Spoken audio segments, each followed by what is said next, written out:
Okay, fine. So let's go on. Are there any questions from what we said last time? So I want to continue a little bit from where we were last time, and describe a little bit more what this S matrix is. So remember, you know, um, last time we said that in quantum field theory, so we discussed a lot of free field theory. We discussed fields and how to quantize them, and we discussed how causality is fixed, and so on. Now, and then I said, when we do interactions, we are often going to consider a rather simple quantity, which is a quantity where you prepare some states.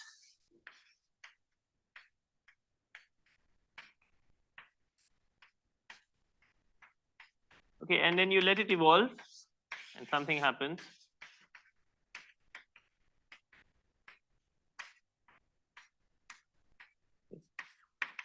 And then you observe in far future.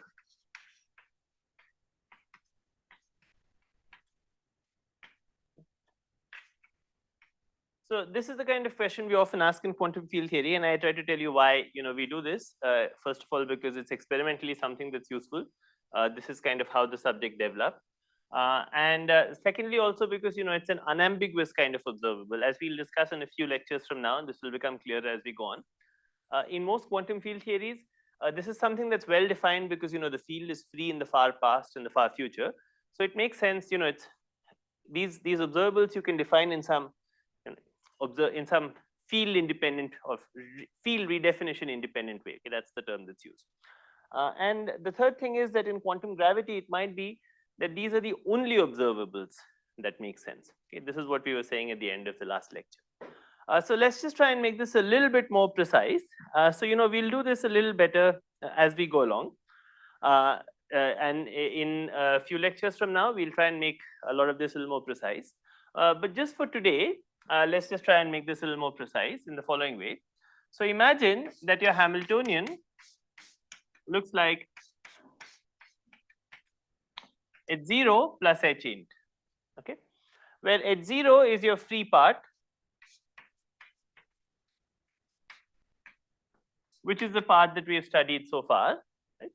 And then you have some interaction term in the Hamiltonian as well. And one thing that one could do to kind of make this intuition precise is to add some f of t here. Okay? And this f of t is not doing much, but it's what we call a turning on off function.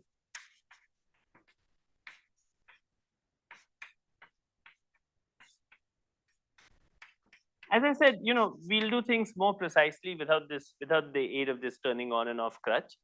It's not a very nice thing to do, but just for today, just for the next few lectures, it helps to think in this language. And this f of t has the following form. This is t, and here you have minus infinity, here you have plus infinity. Okay? And what this f of t does is, it kind of is 0 and then it rises to 1. This is 1. Kind of stays there for a long time, okay? And it dies off again. Yeah. Have any of you read The Little Prince? Okay, you should go read it. It's a very, very nice book. You'll see a different meaning to this picture. So this is the book starts with a picture of this kind. Okay. Anyway, so this is this is different from the picture in The Little Prince, and this is the function that we want to think of. And what this function does is, in the far past, it makes the Hamiltonian free because f of t goes to 0. Okay, and in the far future, also it makes the Hamiltonian free because f of t goes to 0 again. Okay, so this ensures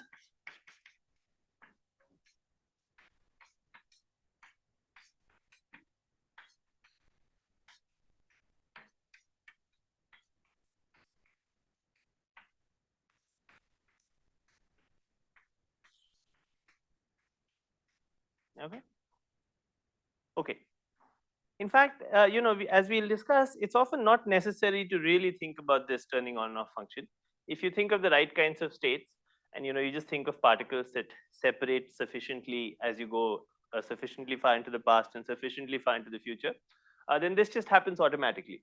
You don't really need to turn off the interaction by hand. And so, this is just something today we're doing to make things a little clearer as you go along, but it's not strictly going to be necessary. Can we go on? Okay, good. So then, what happens is that we have a free description, and we can call the fields in the far past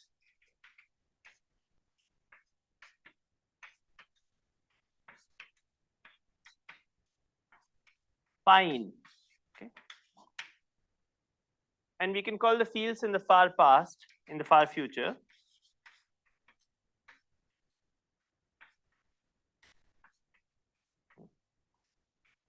phi out. Okay. Okay. Now you can take these fields and you can act with them on a time slice in the far past and in the far future. And if you do that on the vacuum, then you would be able to create states of the kind that we've discussed previously, right?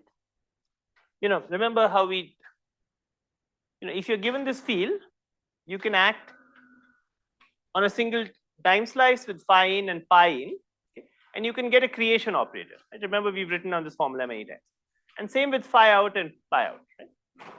So using phi in and phi out,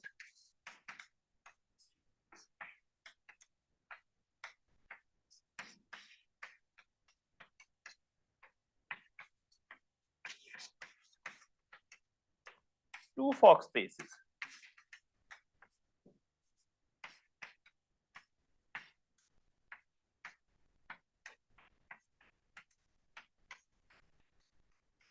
Okay.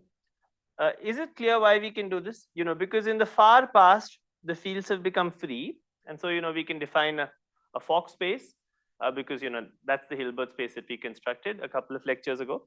And then, in the far future, the fields have become free again. And so once again, we can construct, a Fock space for that. And that's the space that, we're giving the name H out. Okay. So H in, has these various states. So H in looks like the span,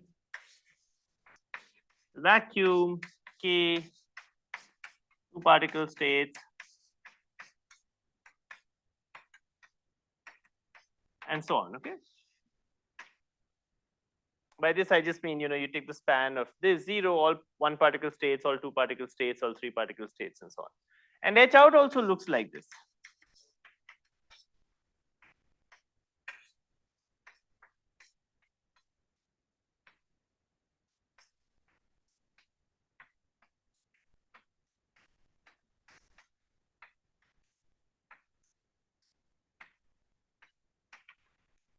Okay. Now, it's important that in these states, right now we're not being very careful about what the vacuum is. Okay? We're assuming that the vacuum is just given to us. It's the, however, we later see that we have to be careful that the interacting vacuum is not the same as the vacuum of the free theory. We'll fix that problem later. Okay, for now, let's leave aside that subtlety and just imagine there's this vacuum here. It's important that these, the vacuum is, yes, so the vacuum is going to be the same anyway, right? The vacuum is the state which has zero energy. So the vacuum, there's a unique vacuum, and that vacuum is going to be the same.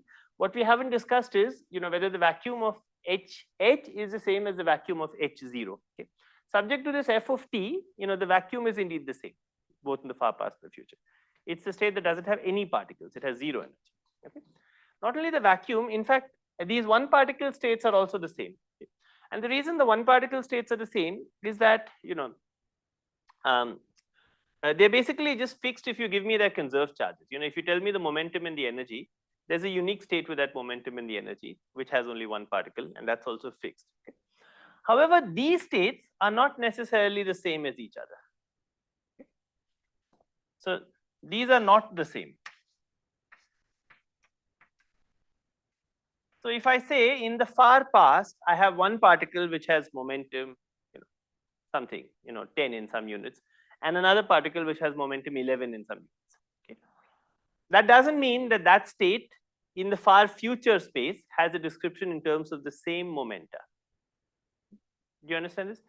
if I say in the far past I have a single particle in the universe which has momentum 10 and has some energy 10, okay, then we know that energy and momentum are conserved. Okay.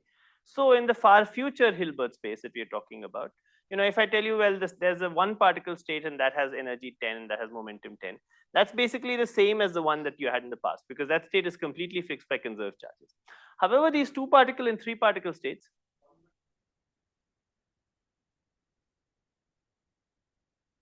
why can momentum direction be different?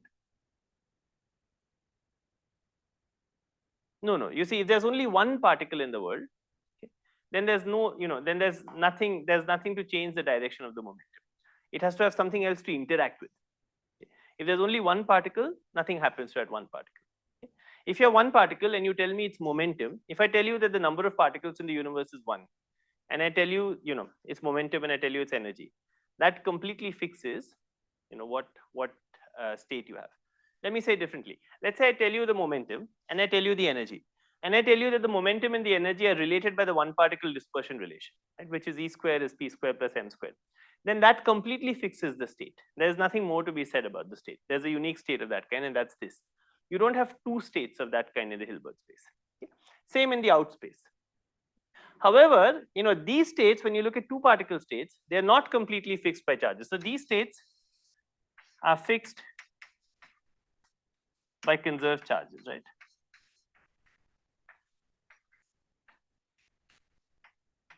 These guys. However, these guys are not the same. So there's some non-trivial question to be asked, which is, what if I start with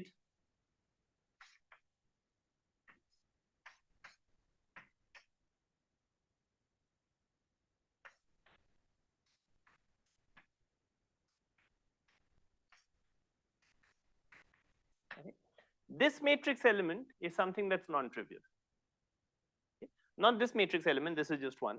Not this matrix element, this is a delta function. Okay, but this matrix element is something that's non-trivial.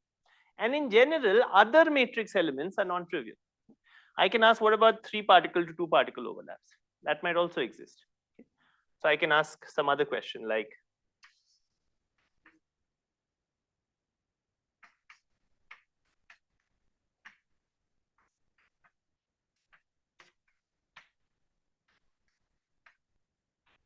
I'm putting out an in to indicate this is from the out space and this is from the in space. Okay. These 2 spaces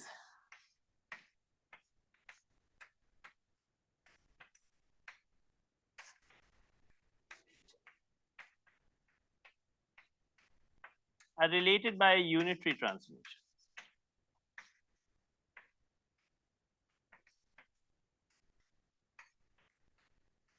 Why unitary transformation? Because you need that for probabilities to be conserved. In quantum mechanics, all evolution is unitary. So if you have one description and it captures all degrees of freedom in the far past, and you have another description and it captures all degrees of freedom in the far future, then it must be that those 2 descriptions are related by a unitary transformation. Okay? And the matrix elements of that unitary matrix are given by this. If I tell you all these matrix elements, then I've told you what that unitary matrix is. Okay? So this matrix, this set of matrix elements is called the S matrix.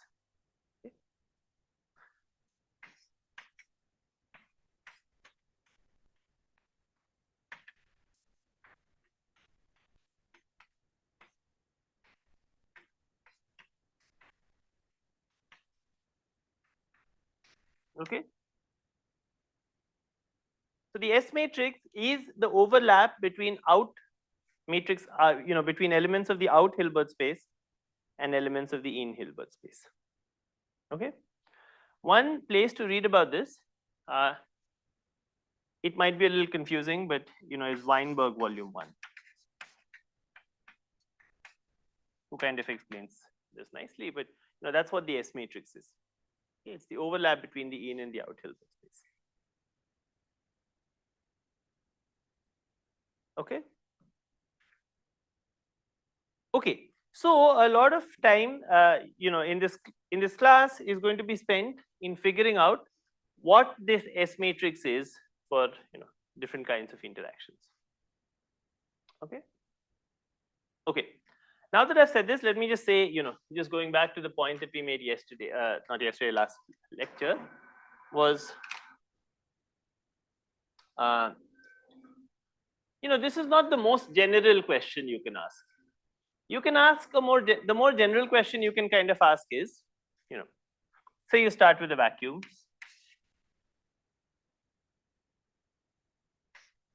So you prepare vacuum.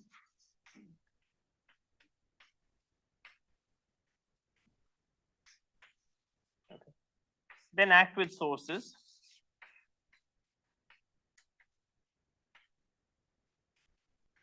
Okay, and make some measurement.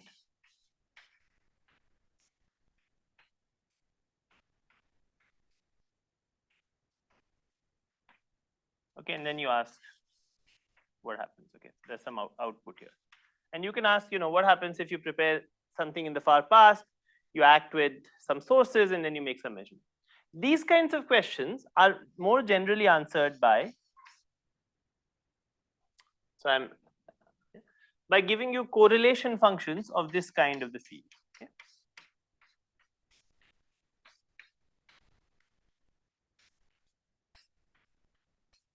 Okay. So these kinds of questions are answered by these kinds of correlators. By correlation functions of the field at different points of time. If I tell you all these correlation functions of the full interacting field, okay, then that allows me to answer all such questions. Now we are going to see in a few lectures from now that the S matrix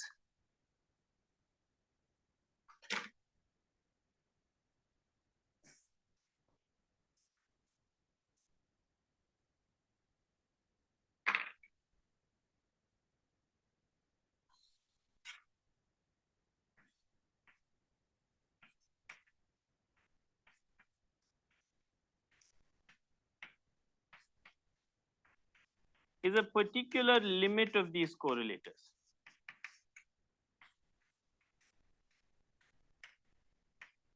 Okay. And this formula goes by the name of the LSZ formula. And it's a very important formula in quantum field theory. And it tells you that this S matrix that we've written out there can in fact be obtained by taking these correlators and taking a very specific limit of these correlators. That limit in fact is not a very complicated limit to understand. This is not how always we say it, but one way to understand that limit is basically you take some points off to minus infinity and some points off to plus infinity. Okay, and if you do that, that will give you the S matrix. Okay, however, that's not quite how we'll present the LSZ formula, but that's conceptually what we want to do.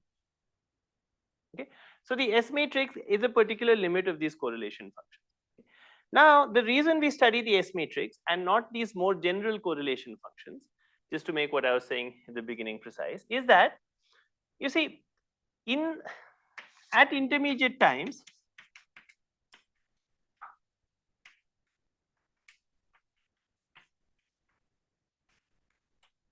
phi is not well defined.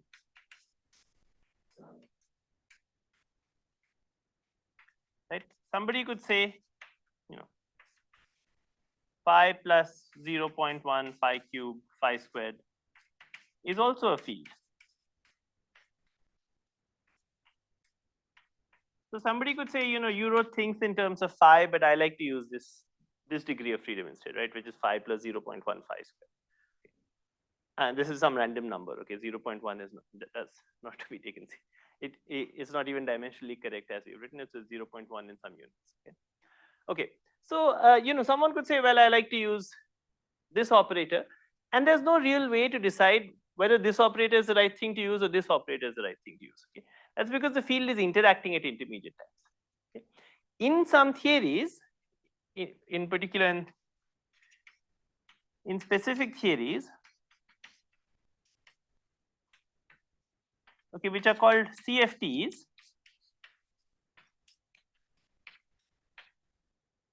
there is a way of deciding what are the right operators to use. That's because those theories have a certain symmetry, which is called conformal symmetry. And there, we can say that, this is the right operator to use and this is not the right operator to use. Okay? Because there's a way of classifying operators. Okay? It makes sense.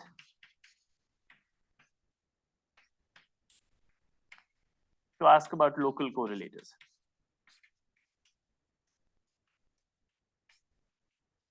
sorry, just to say, it always makes sense.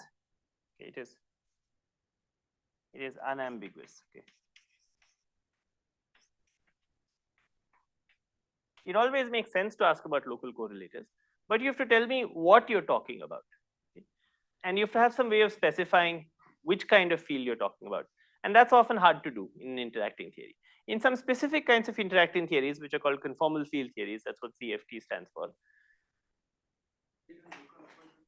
No, no, no. It's not just because of a state and local operator correspondence. It has to do with, I mean, it has to do with the fact that everything is related in some sense, but it has to do with the fact that these theories have a conformal symmetry, and that allows you to classify operators. So you can say, I can speak about operators of a certain kind. Okay, so that's what allows you to do.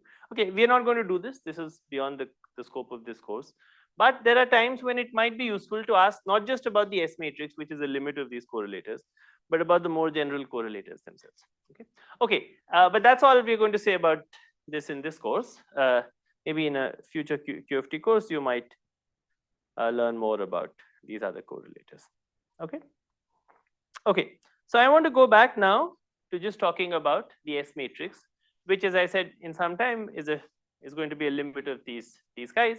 But for now, we can just think in terms of the naive description that we have above, which is that there's some f of t that we've turned on and turned off, and we want to understand the matrix elements between the out and the in space. Okay. So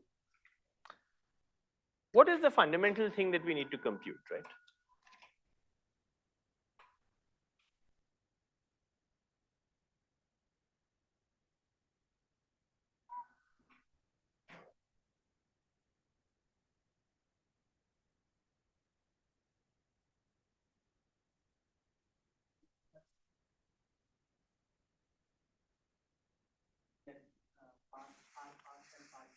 No, even if the theory is interacting, the vacuum is usually the same. In some cases, huh? Because the vacuum is, okay.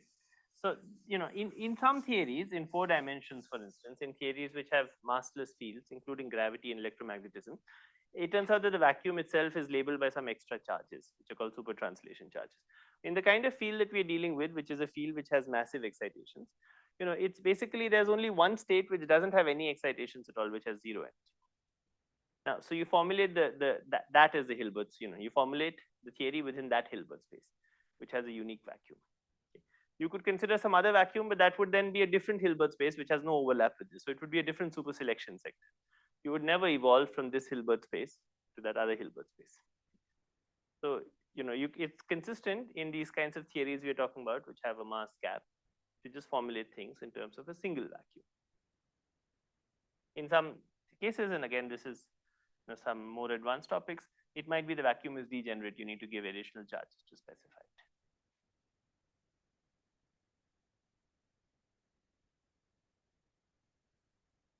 Okay. So, what do we really need to compute the S matrix, right? To compute the S matrix,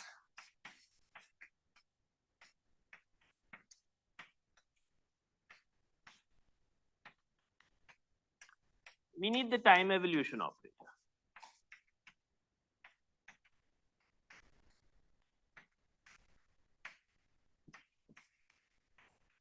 Okay, from minus infinity to infinity. Right? Okay. If I tell you what the time evolution operator is, then I'm done, right? Because then I know how the in fields are related to the out fields. It's what takes you from the in fields to the out fields. Sorry, by the way, maybe I should stop. Are there any questions about this setup? About in and out and so on?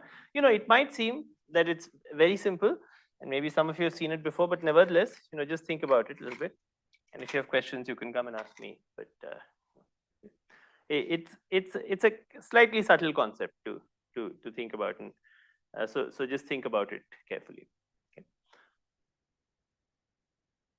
Okay. What is subtle here is to realize that there are 2 free Hilbert spaces, one in the far past, one in the far future. Even though they're both free, they're related by some non-trivial unitary, and that you should realize.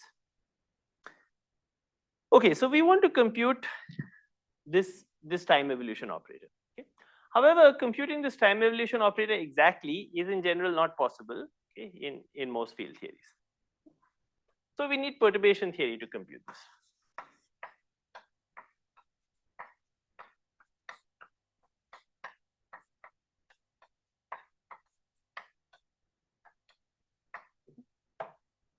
And one tool that we'll use to understand this perturbation theory. One tool we'll use to understand this perturbation theory, okay, is the so-called interaction picture.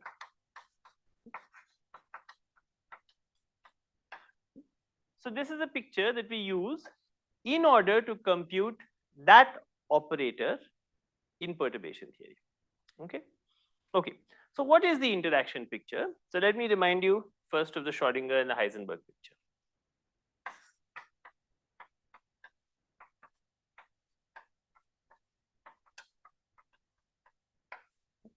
In the Schrodinger picture, the observables, they don't evolve, right? So, but the states evolve. So what happens is,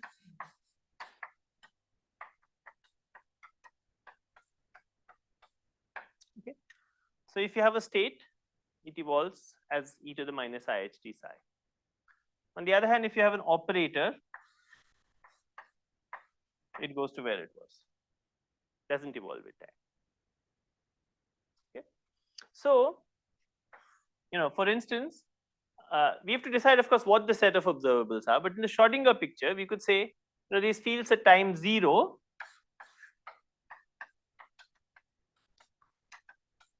are observables. And then they just, you know, this is the set of observables we want to deal with. The states evolve, but then we ask questions about these observables. Okay? Okay. In the Heisenberg picture, which is a little more natural in field theory, in fact, that's the kind of picture we have already tacitly been using. Okay? The states don't evolve.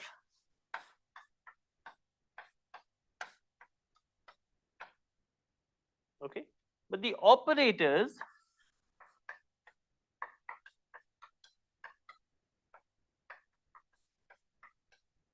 evolve this way. Okay? And when we have been talking about these fields, which are functions of both time and space, like these operators, I wrote xt here and I'm writing tx. So these operators, like these operators here, these are Heisenberg picture operators.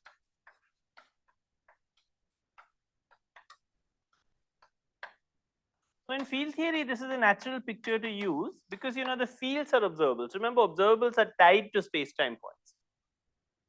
And therefore, it's natural to talk in terms of these observables. Okay. The Schrodinger picture is not so natural to use in field theory because, you know, the kind of question, remember, that we want to ask is, you have some observer, at time t, they make a measurement. Okay. Now, at time 0, okay, this is the natural observable to use, these fields. But at time t equal to 10, these fields are not the natural observables to use. You see, these operators are no longer the natural operators to use because the correct operators to use then are the fields, you know, are the operators at time t equal to 10. Okay. So an observer who's at position 0 might not find it easy to measure this operator, phi s of 0. Okay. For them, the natural operator is this operator in the Heisenberg picture, which is phi of 0, 0. Okay. Therefore, in field theory, it's, you know, usually it's more convenient to use the Heisenberg picture. Okay. But we can think in terms of the Schrodinger picture. Okay. Okay. Okay, is this clear? Excuse me, sir. Yeah. Can you please repeat why Schrodinger picture is not usable in QFT? Why Schrodinger picture is not? Very much usable in QFT. I mean, it's not that it's not, you can. However, remember, when we had this discussion of causality and so on, we said you have an observer here at some time tx and some other observer t prime x prime, right? And we said this observer can measure a set of local observables that are tied to the event, right? Remember, we said observables are tied to space-time points.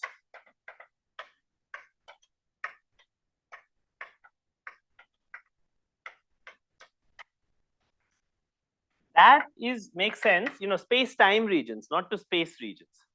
Okay, something that's in some observable that's natural in this region at one instant of time will not be the natural observable 10 seconds later. You understand this? Because what is here evolves. And so whatever is here, after some time it spreads out. Okay, and what is so at this point of time, the observables that were correct natural here are not the same as the observables that were natural here. Okay, so the point is that observables are tied to space-time regions. Can you see this? And that is clear in the Heisenberg picture, right? Because the Heisenberg picture naturally ties the fields to space-time regions. So you can say, the universe is in some state. In that state, we are making some observations. Okay. In the Schrodinger picture, you would have to decide what is the basis of observables that you have. And let's say you said this is the basis of observables that you have, which are the observables at time t equal to 0. Then for an observer at time t equal to 10, this is no longer a natural basis to use.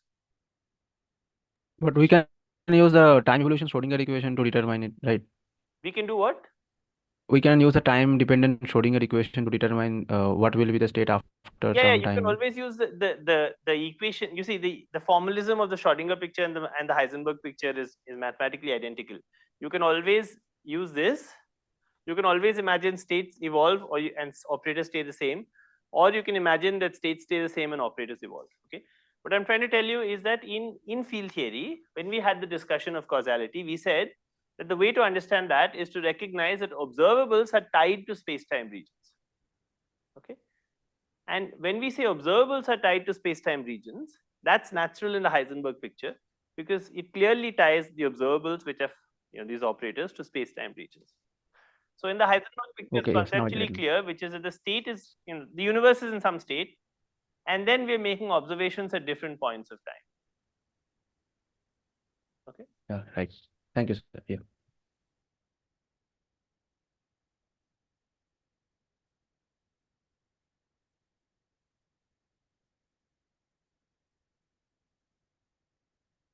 Okay. Okay, good. So, what else would I like to say?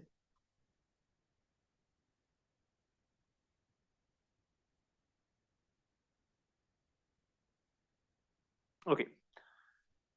So in the interaction picture, we do something slightly different. Okay, the idea is we solve exactly for the free part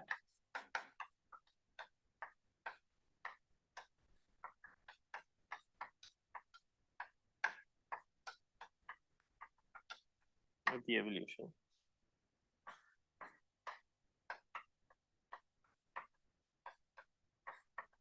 And perturbatively for the interacting part.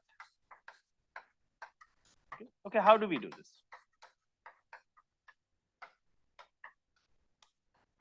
The idea is that if you give me an operator, then I would have said that OH was E to, as I've written there.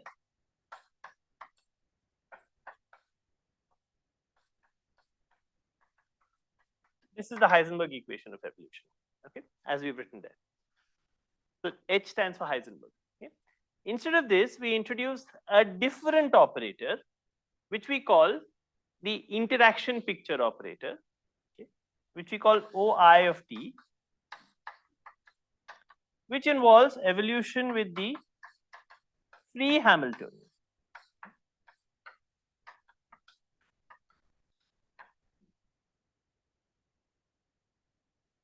Okay.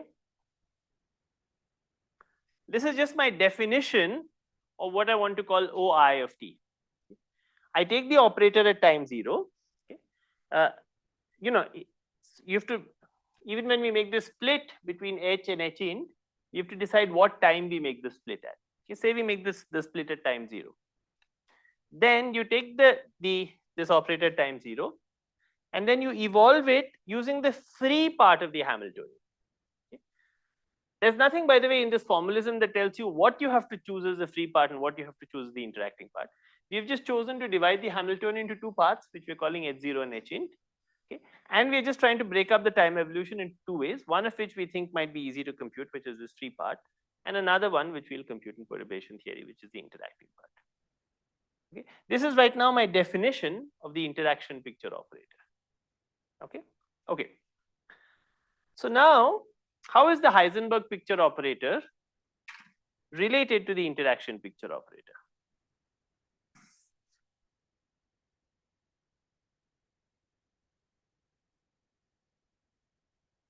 Well, it's clear from these equations, right? It must be that we first undo this evolution and then we redo this evolution.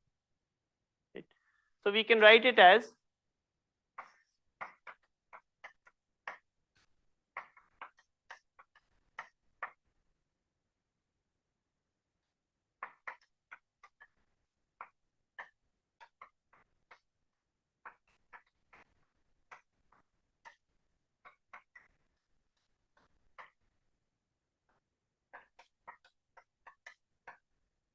this is the same equation as this equation. Notice, okay? All I've done is I've inserted some factors of e to the minus I at 0t and e to the I at 0t. Do you see this? Okay, okay. However, notice what you have here in the middle is OI of t,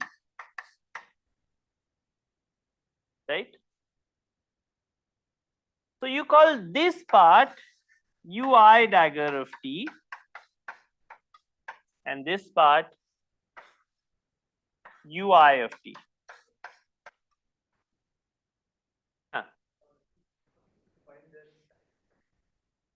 This Hamilton is time dependent because it was, yeah, it is time dependent in some sense, except it's, for most time it's not time dependent. Okay, so there's some subtlety about what happens in the very far past and the very far future. We're going to ignore that subtlety for now. Okay, so for most times f of t is just 1. You don't need to write a Dyson series. It's like very. You're worried about what happens in the very far past and the very far future. I'm just saying for a time dependent Hamiltonian like this, minus IST, instead have to write in a time order. Yeah, we'll discuss in some time what we have to write by the end of this lecture. But in what we are doing right now, we are assuming that h doesn't have any dependence on time, and you're right that we introduced an f of t.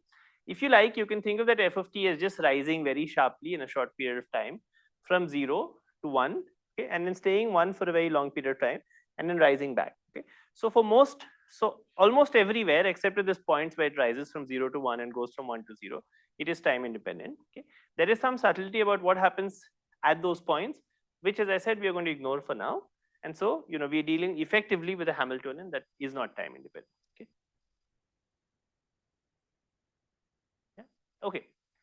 So, by the way, you could define all of this.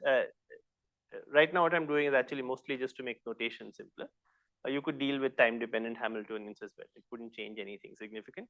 We'll come, we are going to, by the end of this lecture in about 10-15 minutes anyway, have to deal with time dependent Hamiltonians. Okay. Okay. So, no, this part we call UI dagger of t, and this part we call UI of t. Okay, this is just a definition. Notice this is a unitary operator because first notice this is the dagger of that, right? Because when you take the dagger, you have to switch the operators and take the dagger of each operator. And notice that UI dagger is equal to 1. So this is some unitary operator. But it's a different time dependent operator from the operator we had here. Okay, okay.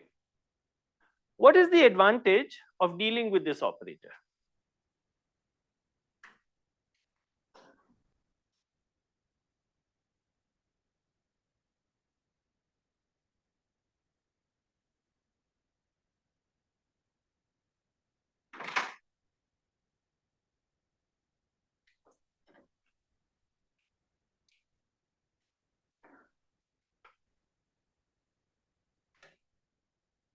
Okay.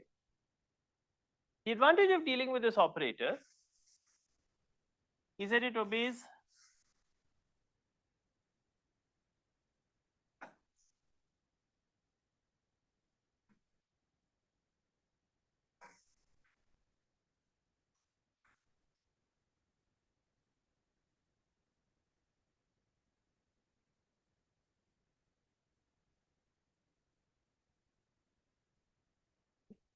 is what is the equation of motion that it obeys?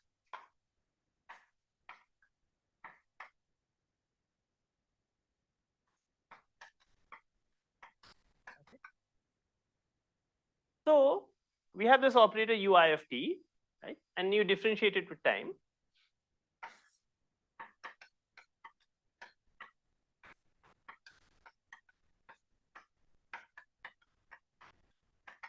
Here I differentiated the first term, which is I at 0.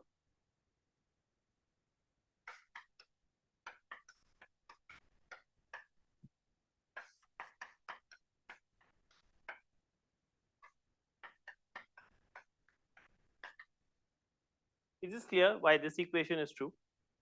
You know, when I do the derivative of the exponential, I can place the h0 either to the left or to the right. That's because h0 commutes with e to the I at 0 t. Okay? Same way, h commutes with e to the I h t. Here I chose to place the h on the left when I did the derivative, and here I chose to place the h0 on the right when I did the derivative. Okay? It would not be correct to place the h on the left of this h0 because h and h0 do not necessarily come.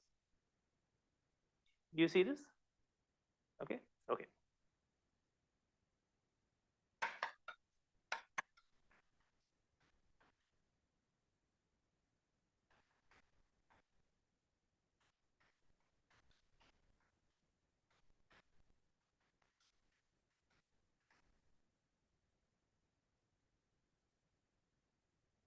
Right. Okay.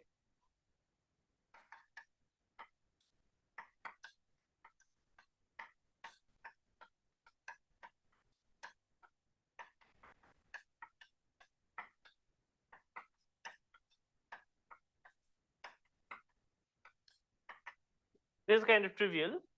I just inserted one factor of 1 in the middle. What is this guy?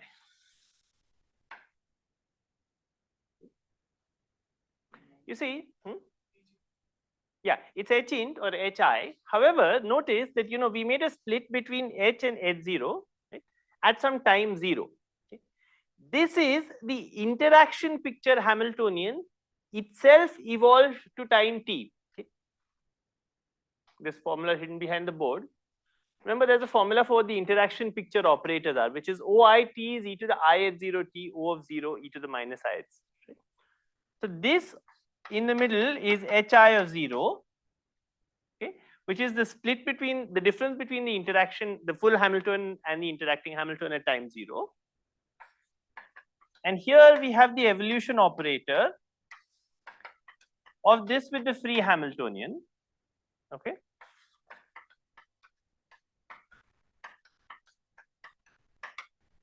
But this is just hi of t. And this, notice, is just ui of t.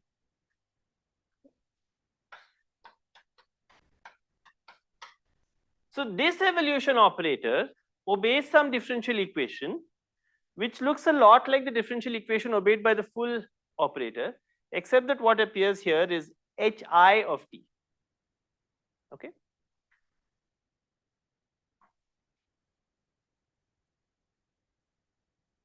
So you can also write it this way.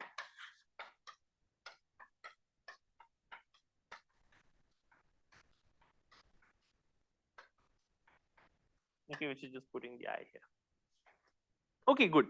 Now let's do a simple example. This is actually a pretty, it's an interesting equation, and first time I studied this, I didn't actually appreciate why it was important to do this. Okay.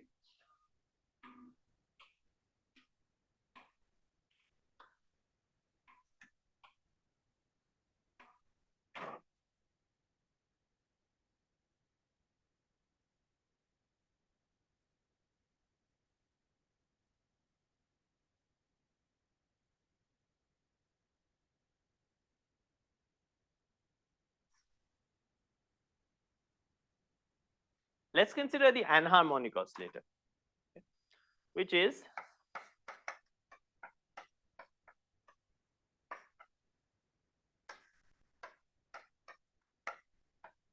this is just in quantum mechanics. Okay.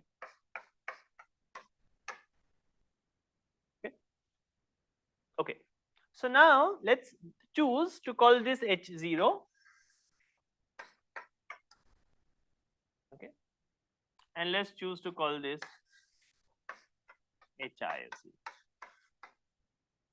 Notice that when we make this split, we have to choose a time to make the split. Okay. This Hamiltonian, we never write what the times are because it's conserved as a function of time. But let me choose a time. This would be correct if I replace 0 with t. But when I say this is H0 and this is HI, I have to choose a time. If I wrote this Hamiltonian at time t equal to 10, and I said, the part which looked free at time t equal to 10 was H0, and the part which looked interacting at time t equal to 10 was HI, that would be a different split. You see that? This is equal to at time 10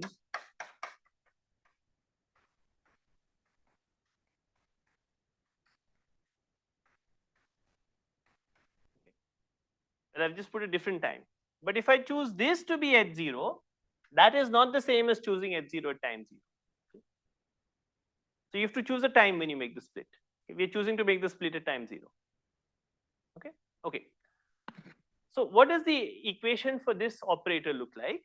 Well, what it looks like is,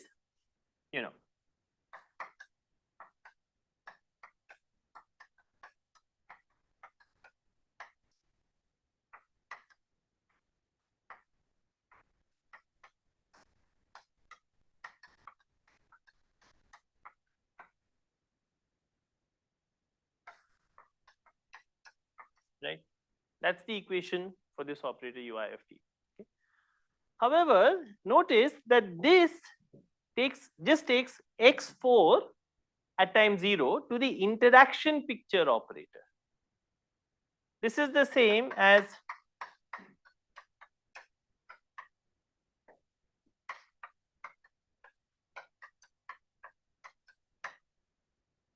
okay. So we get a differential equation where everything just makes reference to interaction picture quantities at time t. Okay.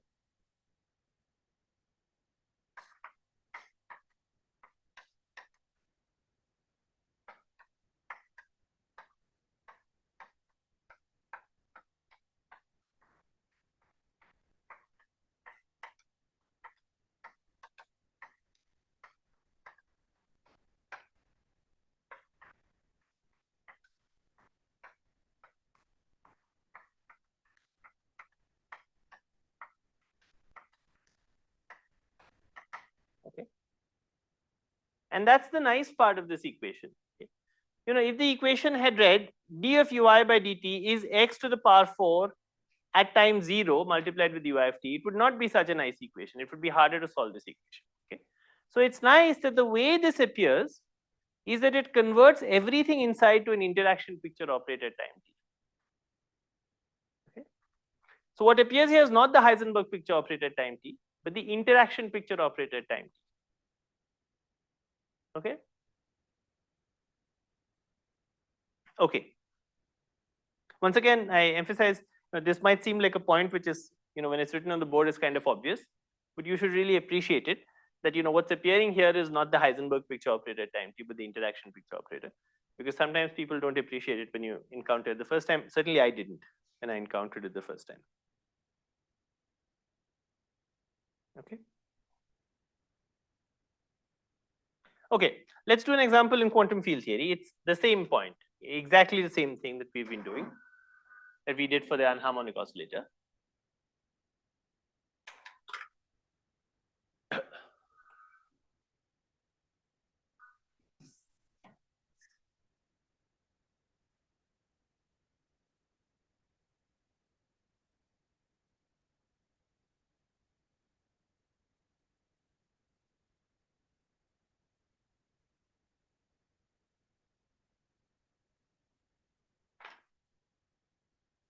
So let's think of the Hamiltonian of the field that we've been thinking so far about, right? Which is pi squared half pi squared. And let's choose a time.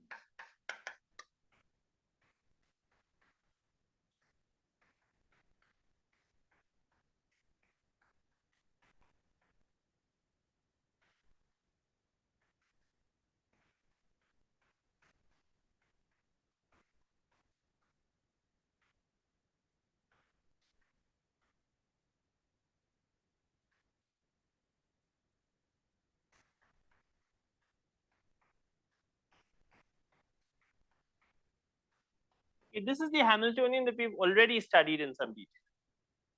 Okay. And in fact, we already know how to evolve the field forward and backward with this Hamiltonian.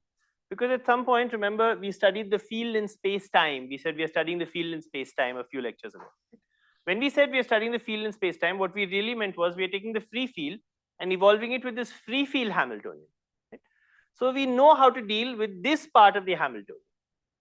Once again, we need to decide what time to split the interacting and the field and the free, the interacting and the free parts. And let's pick some time. It doesn't matter what time you pick, but let's pick some arbitrary time, which we're calling time 0. So we call this part at 0.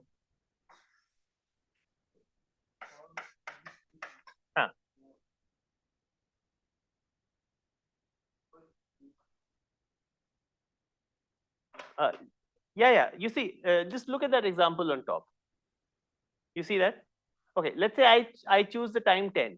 Is it the same thing or is it not the same thing? You see, let's explain.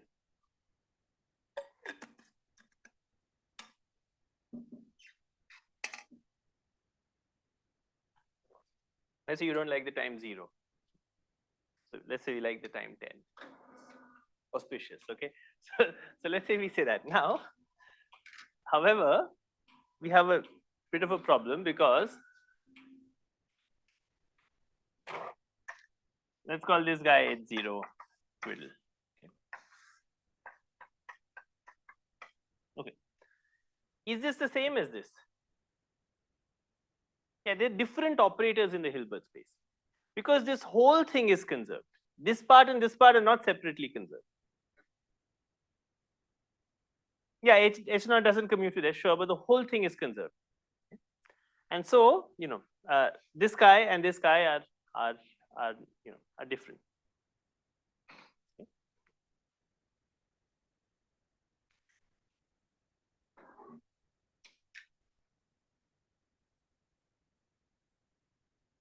Okay.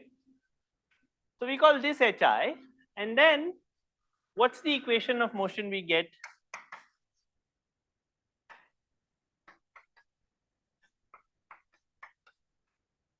Here the Hamiltonian involves an integral over space, but in effect it's the same thing. Okay, the fact that it involves an integral over space is irrelevant for what we've been doing. Okay.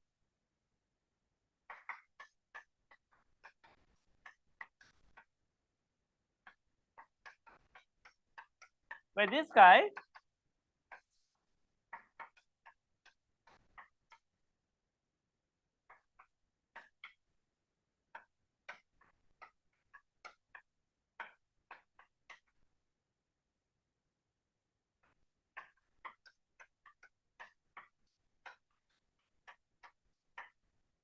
okay. And this is just the interaction picture field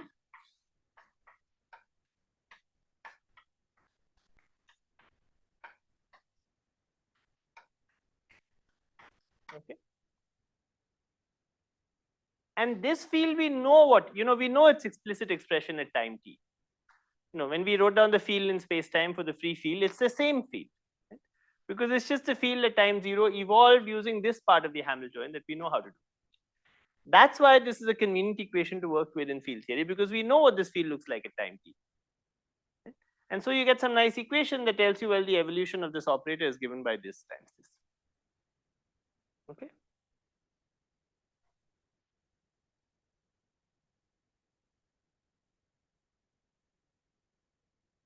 Okay.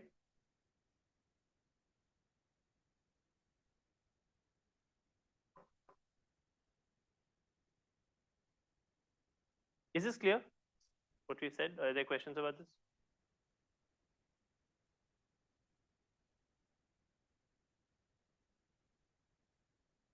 Okay, good.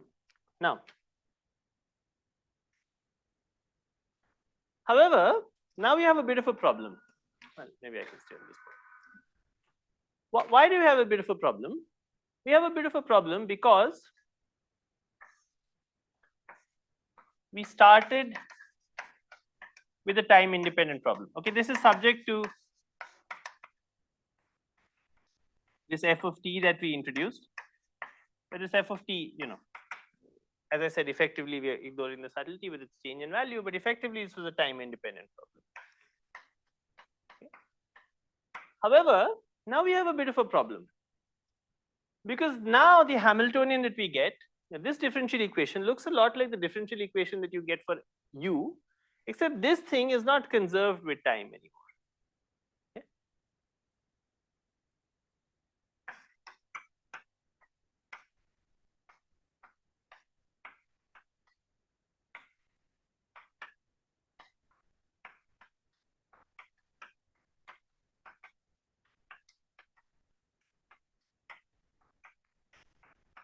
And this thing is not conserved with time. It depends on time. Depends on time, as you can see here, as you can see there. Okay. So now what do we do to solve this guy? Okay. Okay, let me do something wrong first, and then we'll do the right thing. Okay. I want to do something wrong to tell you why it's not so easy, to solve this equation. Okay. So, you've seen how you solve things where this doesn't depend on time, right? You just exponentiate. That's the formula we've been writing. So let's try to improve it a little bit. Okay. So let's try, you guess. Okay, G is guess. Okay.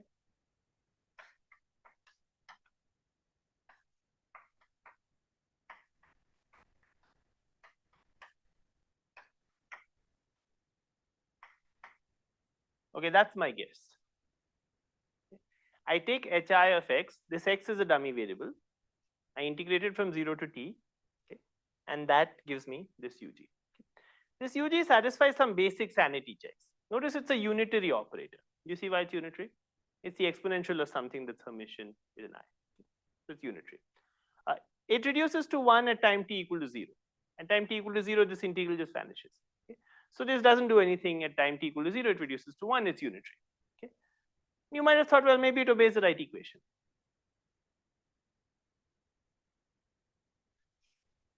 However, as I'll now show you, it doesn't.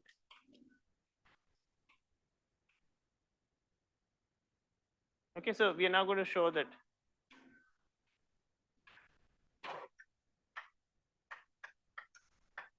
is not equal to ui of t. Okay, not equal to is very important. This is a wrong guess. I want to show you why it's wrong.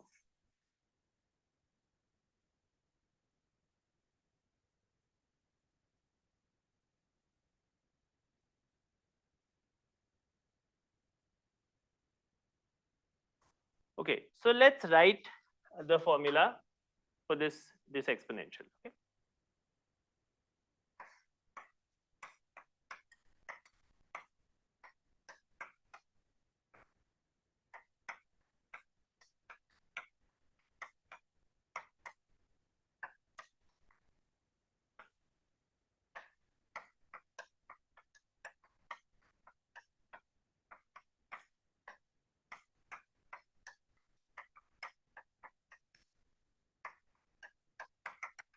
Okay, is this fine?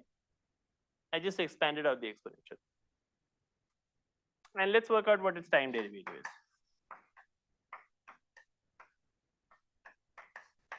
Time derivative 1 is 0. And then from here, we get just this term at time t. So we just get, I'm putting a factor of I here. So I and minus I cancel. So we are happy. It's satisfying the equation to first order. Seems to be working. Okay. Now let's see what happens here. Okay. Well, we get two terms because both these terms depend on t. I get minus half hi of t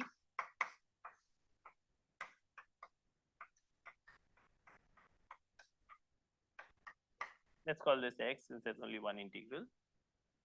But this comes from differentiating the first term, and then I relabel this x prime. Let me keep it x prime. It's a dummy variable, it doesn't matter. And then I get another one from here. I get minus half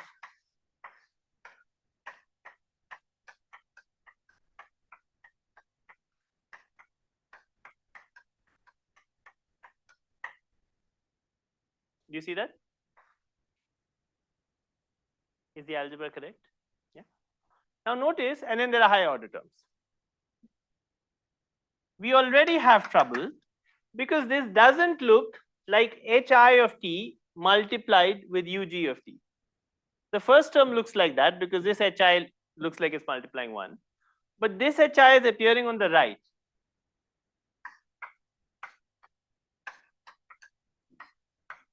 Okay, and that's a problem.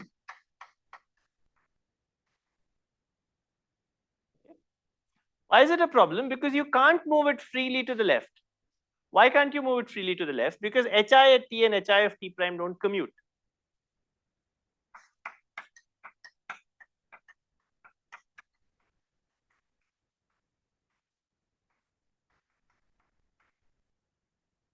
Do we know that's the case? Yes, we do know that's the case because remember, this is what hi is in this example that we studied. And remember, we worked out the commutator of the field at one point of time with the field at another point of time. That commutator vanishes outside the light cone, but it doesn't vanish inside the light cone. This involves the integral of the field over all space. So if I take this at one point of time and I commute it with the same field, the same expression at different point of time, that commutator is something that's non-zero. Okay. Same for the anharmonic oscillator, by the way, which we hadn't erased. You can check that xi of t prime and xi of t is not 0. Okay. X at a point commutes with x itself, but xi at a different point of time doesn't commute with x at an earlier point of time. Okay. So for this reason, you can't move this to the left. And we already see this is not equal to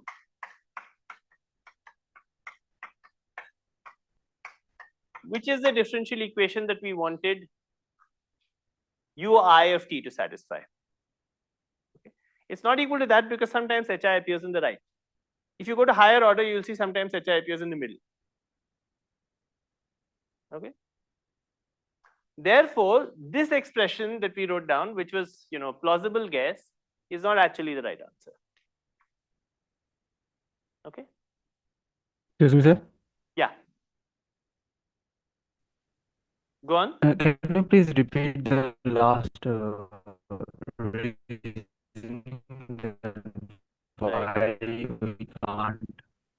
why we can't put hi of t before hi of x? No, the connection is very poor, so I'm not able to understand what you're saying. However, let me just maybe your question was why can't you put hi to the left? That's what I understood the question to be. Right, sir. Yes. You can't put it to the left because this is a product of two operators. There's an operator here and an operator here. This operator hi of t does not commute with this operator hi of x because this operator hi of x involves not just hi of t but hi at different times. And hi at one time doesn't commute with hi at a different time, as you can check from this explicit expression for hi or in the anharmonic oscillator. Okay. So because hi at one time doesn't commute with hi at a different time, you can't just take this and put it to the left. If you put it to the left, it would be good because then the half and the half would combine to give you a 1, and then it would work. As it stands, it's not working because this term is appearing on the left, but that term is appearing on the right. And what you really wanted was a coefficient of 1 here and a hi of t on the left. Got it, sir. Got it. Why do we want that? Because you wanted to satisfy this equation. So you just expand this out to the same order. Just multiply this expression you have for h with this for ug with h. What will happen? The first term is just h, and the second term is h times integral hix. Do you see that? You see, take hi and multiply it with ug, and what will you get? Yes, right, sir. Yes, I got it. Yes. Okay, good. Is this clear?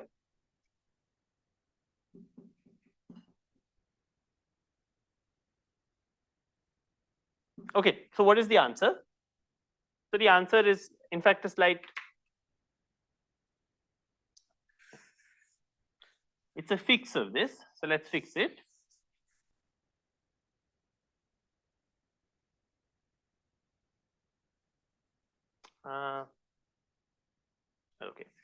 have it in your notes. Okay, I'm going to fix it here. Here's what the answer is going to be. Okay. The first term is correct. In fact, it's kind of fixed, right? It had to be correct.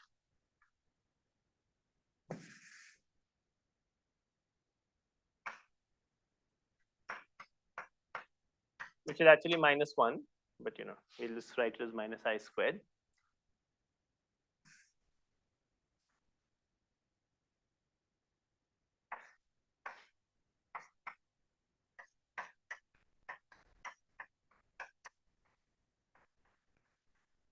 Yes. So I do an integral. This is a slightly different expression from the expression we are writing for u. Okay. I integrate this from 0, at some value x. Okay. At that value x, I do another integral of hi of x prime, but from 0 to only x, not up to t. Okay.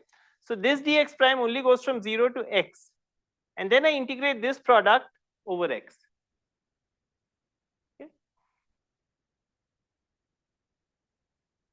I'm claiming this is the answer. I'll show you it's the right answer.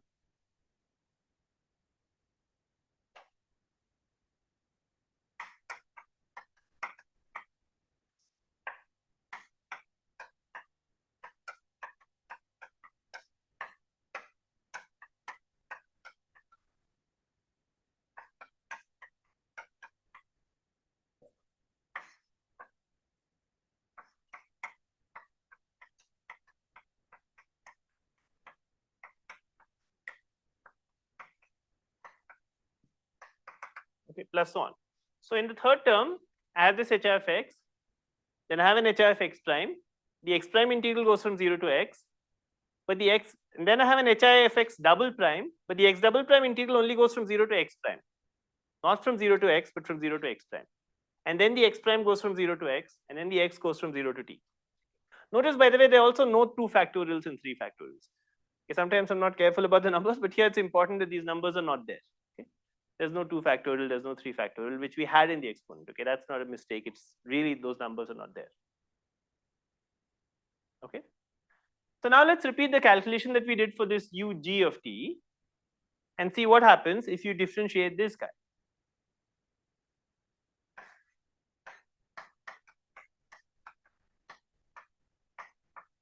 The derivative of 1 is 0. That's nice. Now you differentiate this guy. Okay. So you get -I hi of t, which we are happy with. Okay. Then you differentiate this guy. Okay. When you differentiate this guy, you basically just have to pull out the value of this expression at time t. There's only one t that appears here, which is this. Okay. So it looks like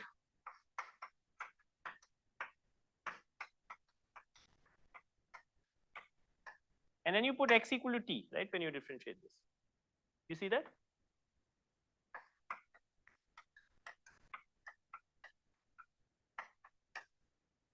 Okay.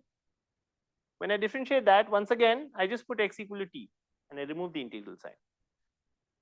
Okay, that's the fundamental theorem of calculus.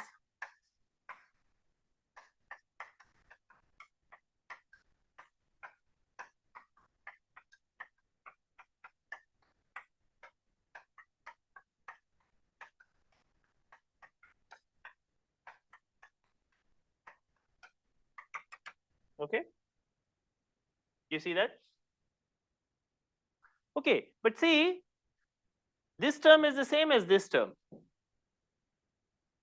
So this term also looks like -hi of, this term looks like -hi of t times 1.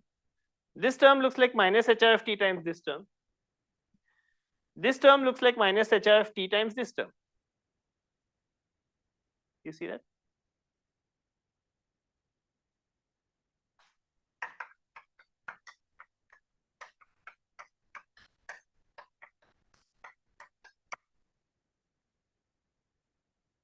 Okay. So this answer for ui is actually the right answer. And it's different from the answer we wrote before. It's not this you guess, it's a different answer. Okay. So this is the correct answer for the interacting Hamiltonian, which depends on time. And this power series correctly solves the differential equation. Check also that ui of 0 is 1, which you want, because then all these integrals just vanish. And it solves the right differential equation. So it must be unique. I mean, it is unique, and so it solves, it has the right initial condition, solves the right differential equation. So it must be right. Okay. So this is our answer to our interacting Hamiltonian case. Okay, this is good. This is an important formula. Okay. Okay. Is this answer clear? Sir? Yeah. Sir, this x and t, are these dummy variables or space and time variables? T is of course a variable which is important. It's appearing in the left. Everything that appears inside an integral is a dummy variable. So x and x prime and x double prime are dummy variables.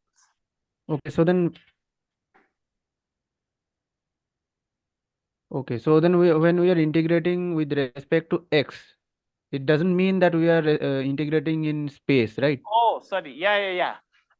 Indeed, it doesn't mean that. Okay, I'm sorry about that. There's an x here which was a d3x, and we are using an integral over dx and x prime and so on. And this x has nothing to do with space. Okay, this is just a dummy variable inside. It's a single variable. Yeah, maybe I should have introduced some different notation. I should have used q and u or something. Okay, but please don't get confused by this. The x on this board, the x in this formula, which is a d3x, is an integral over space. Okay, the x on this board, and in fact even the x here, has nothing to do with hi at has nothing to do with space. Okay, is this clear? Yeah, this x has nothing to do with space.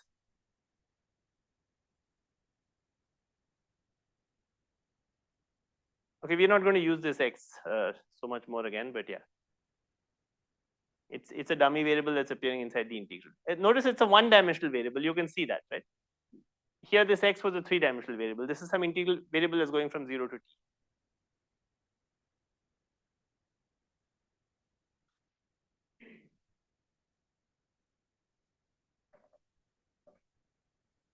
Okay, now in the remaining 10 minutes, I want to introduce some notation to write this in a slightly compact way. Okay. So, is this formula clear to everyone? Now I'm going to rewrite the formula. I'm going to spend a few minutes just rewriting the formula in a slightly compact way, which introduces this notion of time ordering.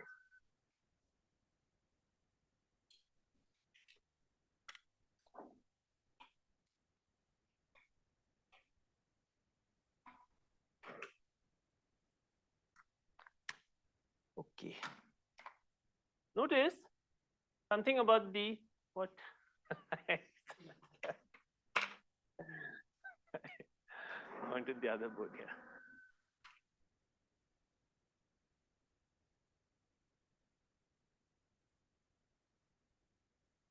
Okay, notice something about the formula there, okay?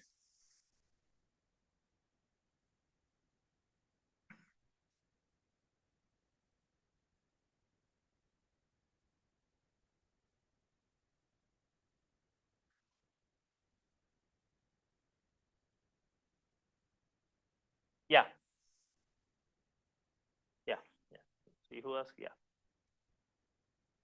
Notice this integral has a property on top. It has a property that later operators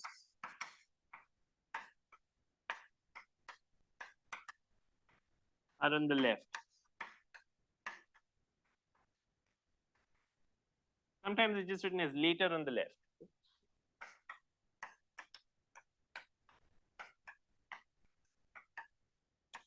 You see? You see that expression has the property that the operator on the left is always later than the operator to its right. You can see that also in the second term. Right? In the first term, it's true because x prime is always smaller than x. In the second term, also it's true because x double prime is always smaller than x prime, which is always smaller than x. Okay? So x, the later times always appear on the left. Okay. So it's convenient to introduce And you already saw this in your assignment, I suppose. Oh, by the way, Manish is not here. Have all of you submitted your assignment? It was due today, right? Oh, when was it due? Today, right? Okay. So I'll discuss with Manish also, but okay, we'll just come back to it. I hope you all have submitted, but try to submit it today. Okay. So it's convenient to introduce a notion of time ordering, which you saw in the assignment, which is just a symbol. Okay.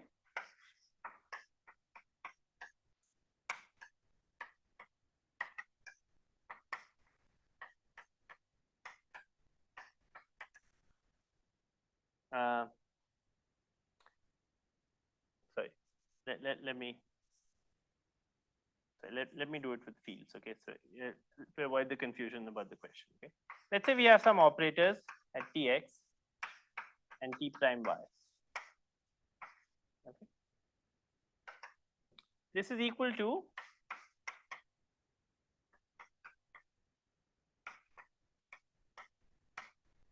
if t is larger than t prime.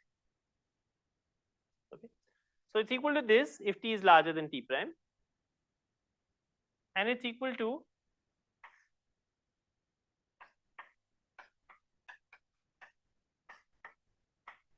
okay, here in this equation x is indeed space. Okay, I'll put a vector just to emphasize that.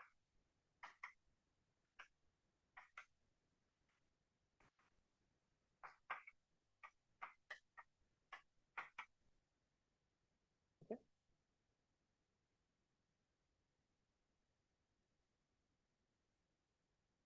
Okay.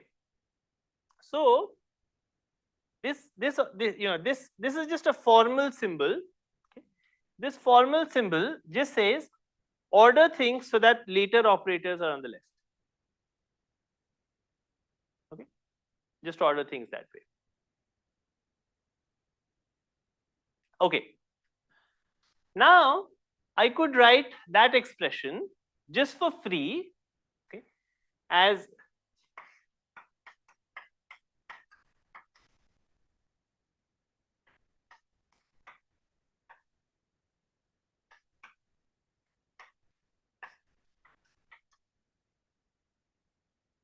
let me use tau, okay, since just to avoid the confusion that we had already.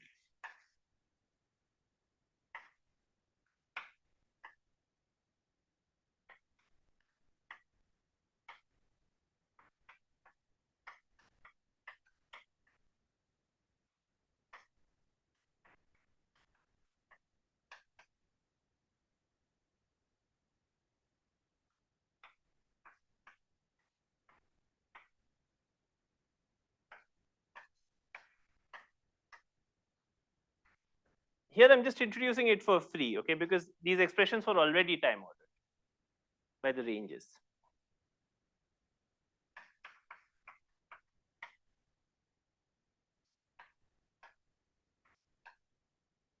Zero to t.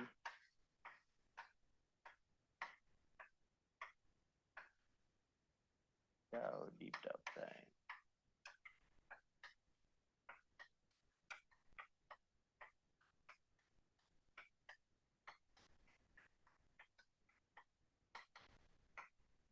Okay. This is the expression that we already had above. Okay, I've just replaced these x's and x primes with tau and tau primes, and I've put a time ordering. And the reason I can put the time ordering is it was there anyway. You know, this time ordering has not changed anything. Okay. However, now notice something interesting. You see, this expression runs from 0 to t, and tau runs from 0 to t, and tau prime runs from 0 to tau. So if you think of the tau prime plane, okay, sorry, let this be tau and let this be tau prime. Okay. Then what happens is in this plane it looks like this. This is t, and you're integrating over the shaded region. Okay. Now because I inserted a time ordering here, at the cost of inserting a factor of 2, I could just as well have changed the tau prime integral also to go from 0 to t. Okay. And the expression I would be integrating would be the same expression. It's still the expression which is later on the left, except that I would get the expression twice. Okay. So I need to divide by 2, but then I can replace this integral also with t. You see why?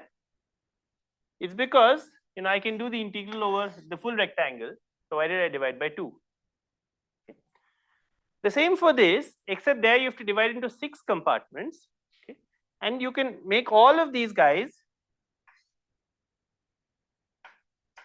go from 0 to t and 0 to t, okay, because I have the time ordering here. Okay. So provided I have the time ordering, I'm really just repeating the same integral which later on the left, I'm just repeating it 6 times and so on. Okay. Plus, and so the nth term is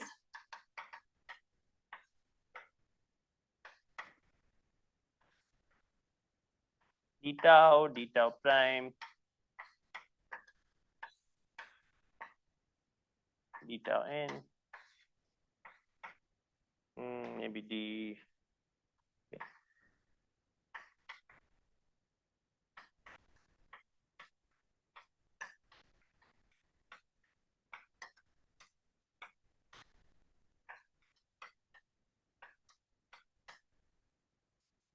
Okay, this is the nth term in the series.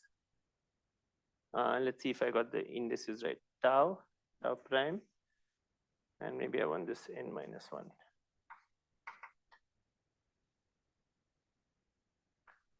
So there are n terms in the series. You can invent better notation for yourself if you like. Okay, they're just n dummy variables which you're integrating over. Okay, and all of them you integrate from 0 to t, but you divide this guy by n factorial. And if you do that, you see it's the same expression as the one we wrote about. Okay. There's a formal way to write this kind of an exponential series, and that's sometimes called Dyson's formula. And that is the time ordered product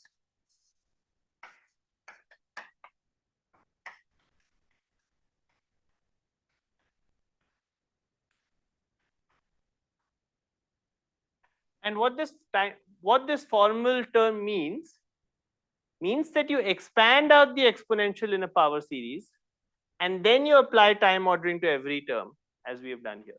Okay. So now once you replace the 1 by n factorials, you see it has the same coefficients that you had in the exponential series because you have the 1 over n factorial, and all the integrals again go from 0 to t, except that you have to time order all of them.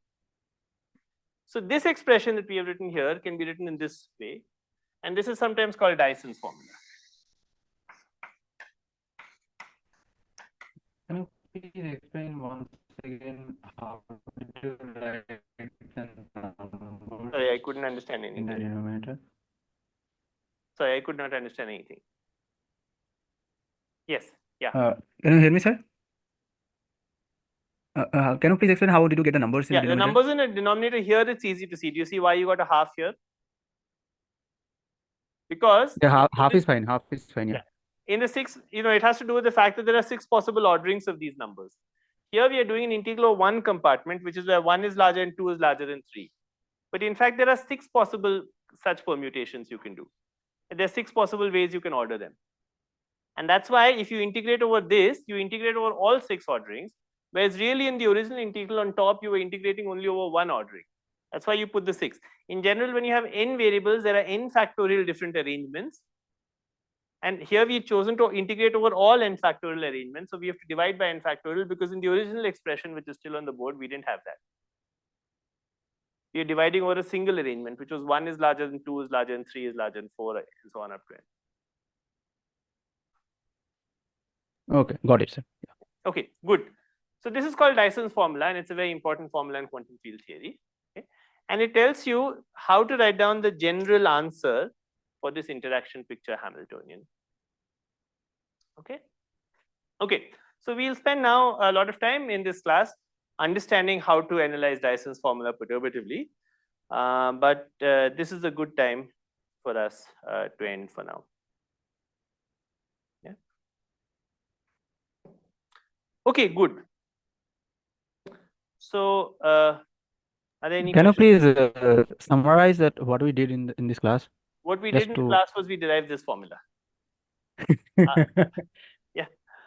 You know, we understood. So what we did in this class was we understood why this was an important object. This tells you how you evolve interaction picture operators. You know, once I give you interaction picture operators, if you want to get the Heisenberg picture operators, you have to use this operator. So we understood why this operator was important. And then we looked at the differential equation that it satisfies, and we solved it. Yeah. So this is the key to perturbation theory. So we define the interaction picture. In the interaction picture, this operator is important. And we wrote down the differential equation that this interaction picture evolution operator satisfies, and then we solved it. Yeah, thank you, sir. Okay. Okay, good. So are there any questions about this? You know, maybe some of you have seen this before, but even then, I would urge you to try and understand this. And even if you think you understand this, to think once more about it. Yeah. For explicit time dependence,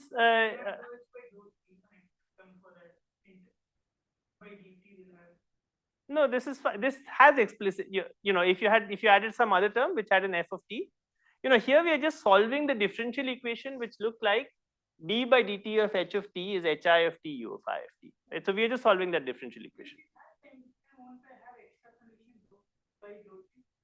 I mean, you know, sometimes, let's say I just want to solve this equation, right? Which is, forget about the fact that we are doing something which has, you know, which is, forget about the fact we are doing this perturbation theory. Okay? Let's say I just give you some operator which satisfies dA of t by dt is b of t times a of t. And I ask you, what is the solution to this? Then this is the solution to this. So if you can write your differential equation in this form, then this is the solution. How you write HI in terms of H into the HI, once you obtain it, it is zero.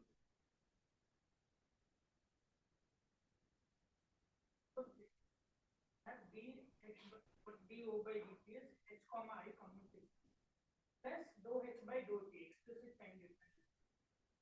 Okay. If there is explicit time dependence, the interaction picture equation also have that dou by dou t. Well, we have to think a little bit about, so you'll have to make this a little more precise. Maybe, yeah, so your question is not about the mathematical solution to this equation, right? Okay, so now you have to make things a little more precise. So what is your question is now what, that you have h is equal to, has some term which looks like some additional term.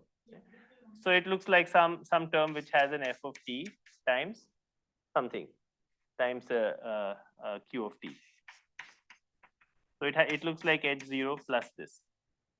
This is what we are trying to do. Okay. First, you have to be a little careful in how you define this. Okay. You have to be a little careful in how you define this, because what do you mean by q at time t? I don't know how. What is the problem you have in mind? You ask the question. It has time dependence. So what is the problem that you want to ask in mind? Like in particular, what is the problem you have in mind? I'm confused that extra term is function. I know, but so tell me, in this situation, what is the Hamiltonian that you have in mind? No, you have to be careful about this. This is a not such a trivial issue for the following reason, right? Let's say I try to write h. Let's do it for the anharmonic oscillator. Can we do it for that?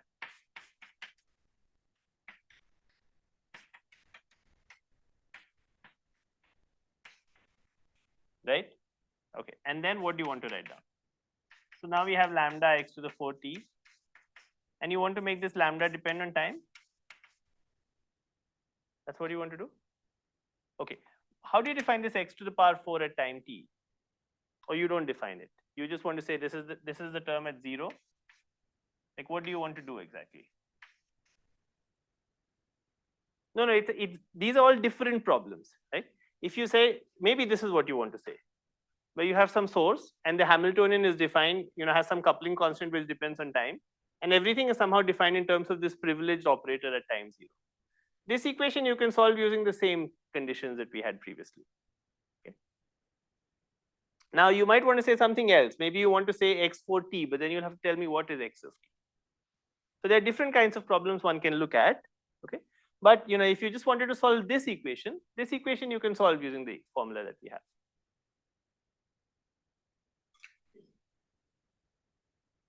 So our motivation is that we want to calculate the time. Yes. So we want to evolve it from past to past future. If interaction is there, we can't do that directly. We go into interaction picture. Or the H not part. That's right. By solving mathematics, somehow relate this. No, why somehow? Once you have UI and you have the free part, that's it, right? The only thing you need is UI.